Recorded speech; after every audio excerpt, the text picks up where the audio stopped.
The year is 2011. After listening to Katy Perry's Firework in the car ride to your local Target of choice, your mom decides to let you take a look in the Lego aisle with your birthday money. A new series seems to have found itself alongside the Star Wars and Hero Factory sets. Little did young Tyler know that Lego had been working on a new original work based around ninjas, one with dragons, skeletons, and unforeseen potential. After tinkering around with movies and TV in the form of Adventures of Clutch Powers, Bionicle, and The Quest for R2-D2, Lego was planning a new sensation. This show would go on to create one of the most fantastic, beautiful, and exciting stories in fiction, all through the means of little plastic toys. These 2 or 4 episodes, depending on when you watch them, shocked the Lego community. I'm blue. He cannot talk, but he wants to know if you like blue. It's my favorite color. Laying down an origin story of a group of ragtag ninjas led by their sensei and trying to take down the evil Lord Garmadon. After showing up in the Lego Club magazine and leading to a plethora of new sets, Ninjago was ready for a full-fledged show.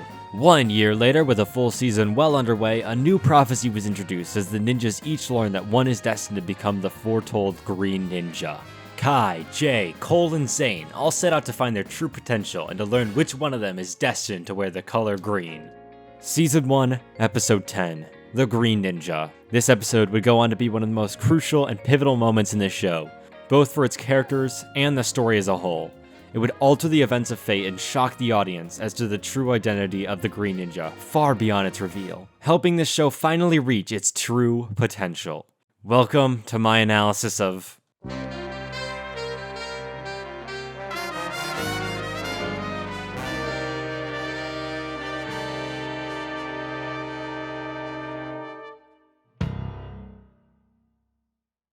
You're gonna be the Green Ninja? Don't make me laugh. Here we are at the long-awaited Ninjago video, after my other video did moderately well. My editing skills have gotten a bit better, so I'm finally able to tackle an episode for my second favorite season, Rise of the Snakes. From the samurai reveal to Zane's ninja jump scare, this season has dropped more bombshells than... Go on. No, I sense I've made a mistake of some kind. This season was truly used to develop the main cast, along with the introduction of Lloyd Garmadon. Who in the Lego Draco fucking Malfoy is this? With Lord Garmadon out of the picture now, his son Lloyd has sought out to release his own army of Serpentine.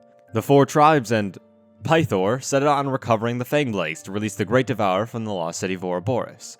Meanwhile, the ninjas attempt to uncover their true potentials and capture the Fangblades before the Serpentine. Up until now, we've had Zane, Jay, and Cole all awaken to their true potential, allowing them to harness their power without their use of their elemental weapons. I believe, correct me if I'm wrong. They are each trying to see who will become the destined Green Ninja. Now, at this point in the show, there's a key character who's been followed through the pilot season. Say it with me, everyone. Kai is the main character. Now, up until this point, Kai's been struggling with the whole main character thing, seems to be a trend, and has become extremely inferior to the other ninja. Who knows? Maybe when I unlock my true potential, I'll turn into the destined Green Ninja. Yeah, dream on. The only thing you're destined for is a more inflated ego. He's growing increasingly convinced that he is destined to be the Green Ninja. I mean, have you seen Zane's dream? He has fire in his eyes. Lloyd becomes captured by the Serpentine. Wu and Garmadon grow a pact in the Dark Realm, Pythor has acquired 2 Fang Blades, and the stakes are high. And that brings us to my favorite episode in this show. Oh, great. Just what I like. Fighting armed and deadly snakes in a highly combustible environment about to blow up! Dust off those Ninjago spinner cards. It's time for the episode. This episode opens with Kai sneaking on the Green Ninja suit, while Jay, Cole, and Zane are all training outside. Kai starts whipping out the Dareth moves and eventually gets walked in on. I really feel bad for the guy. He's starting to feel like an imposter in the group. He's falling behind the other ninja, and to him, being the Green Ninja is the only way for him to redeem himself. Wu interrupts, finally bringing back milk from the store, and by milk, I mean a dark-possessed overlord of pure evil, but he has a son. Kai pulls a quick one, or tries to, but unfortunately slow-mo only works on 2 armed villains. Must have been distracted by Sensei Wu's mouth CGI.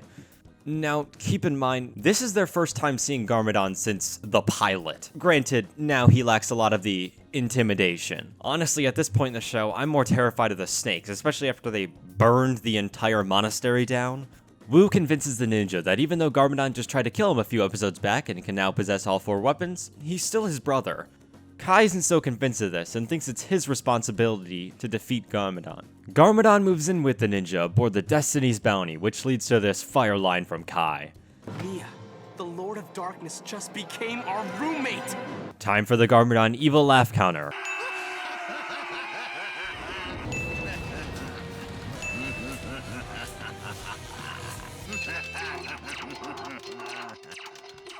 I've noticed when he isn't so focused on trying. But not mine.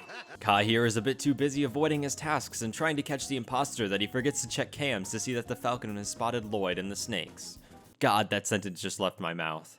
He isn't able to hear a very loud beeping, but he is able to overhear woke Sensei Wu figuring out if Nia is the Green Ninja. Garmadon catches Kai snooping, which also seems to be a trend for him.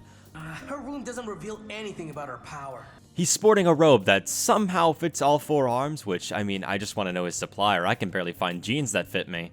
Nia tells Kai she's happier being a samurai, which, boy did that age well for her.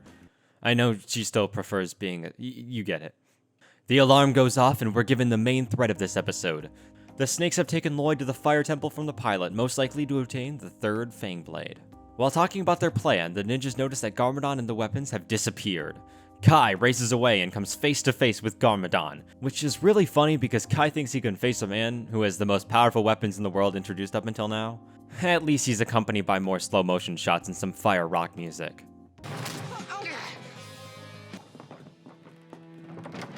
What are you doing? Michael, don't leave me here. I defeated him!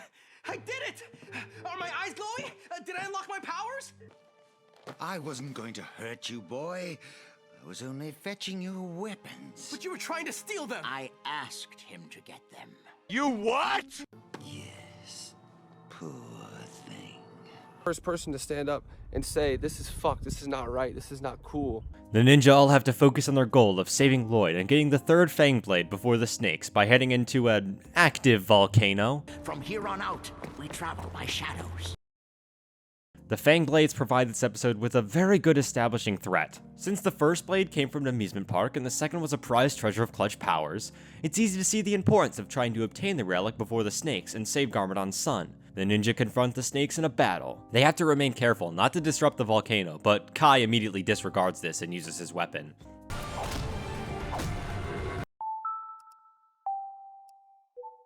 Jay even uses wind here, which is a little premature, I must say.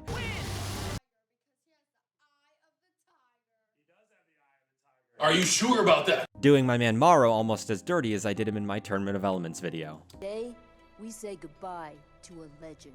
Always. Where's Me and T Gaming's video. As the ninja flee, Garmadon goes absolutely insane, showing off his true combat abilities, which lead to one of my favorite shots in the entire show. This is such a dramatic scene and shows how much he holds dedication towards his son, even when he's overtaken by the evil of the Great Devourer.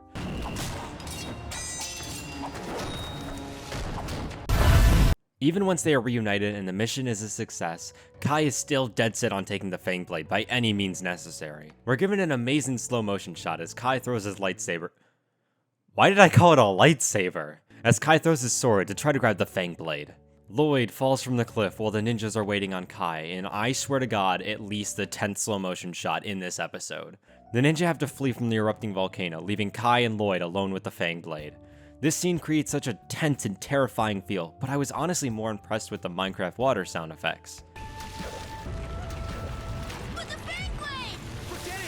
Kai makes the decision to save Lloyd, the son of the man he's been hating since the beginning. As the mountain erupts, it seems Kai and Lloyd are lost. Suddenly, a fiery ball flies from the mouth of the volcano. Kai has finally achieved his true potential. He collapses, successful in rescuing the son of Garmadon. He reveals that he believed his destiny was not to become the Green Ninja, but to save the Green Ninja. And in this moment, we are finally given our answer to the long-awaited prophecy. Lloyd Garmadon is the destined Green Ninja, fated to defeat Lord Garmadon, his father. Kai has finally grown to appreciate his role in the team, and he was able to find that out for himself.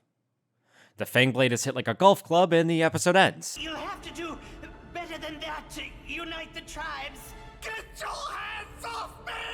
This episode is such a pinnacle moment not only for this show, but also for my childhood. It managed to develop so many wonderful things and execute them better than I could have ever imagined. This episode shines because it's not an episode about Lloyd becoming the Green Ninja, but rather Kai understanding his true potential and role in the prophecy. He begins the episode lost on what he needs to do to feel fulfilled. He feels lied to by everyone about his potential, like he's destined to defeat Garmadon and that will grant him what he desires. He's grown overwhelmed by the standards he's placed on himself to prove that he is worth something. Mix this with his extreme and honestly very understandable paranoia about Garmadon's unknown motives, and you have a very delusional character. Luckily, this episode gives Kai a chance to discover himself and realize what he needs to do to save the Green Ninja, all while achieving his true potential. Kai is given his last moment to shine and prove himself to his teammates. He's able to come to his senses and save the day. This full redemption of character leads us to a very important scene. This is such an amazing reveal. I remember as a kid thinking so hard about who I wanted to be the Green Ninja. I shared so many conversations with friends about this in the past and to this day over the execution of this reveal and the entire future of Lloyd Garmadon. From the prophecy, to Zane's dream, to the website, to Lloyd's Green 5 symbolizing the 5th ninja, there were so many wonderful hints and works of anticipation. Every argument between the ninja built up this tension over who was going to wear the color green. This reveal also shattered any direction the show once had. It introduced a new conflict to soon arise between Lloyd and his father. It changed the future of Lloyd's character and granted the newest member to the ninja. This reveal really highlights just how incredible this show can be, and represents one of the highest points in an already amazing show. It wasn't in preparation to become the Green Ninja. It was to protect him. Season 1, Episode 10, The Green Ninja. This episode will go down as one of the most incredible moments in animated television history. It rivals in my mind the likes of the Author reveal in Gravity Falls and the Pink Diamond reveal in Steven Universe. This reveal isn't anything like Tournament of Elements. It's much, much more special. I'm so glad I was able to make a video on this gem. My childhood had a lot of amazing shows, but none of them really live up to the greatness of Ninjago. How it was able to formulate and develop its characters so naturally and show the audience what it means to be a ninja. I will always cherish the build-up before this reveal and everything after it. Everything about it is masterful and something I'm so proud to be a part of with you. Ninjago is just that, a masterpiece. Built to tell a story, built to shock us, built to spread lessons that we will carry with us into adulthood, built for us, and always built for them. But seriously, Kai should have been the Green Ninja.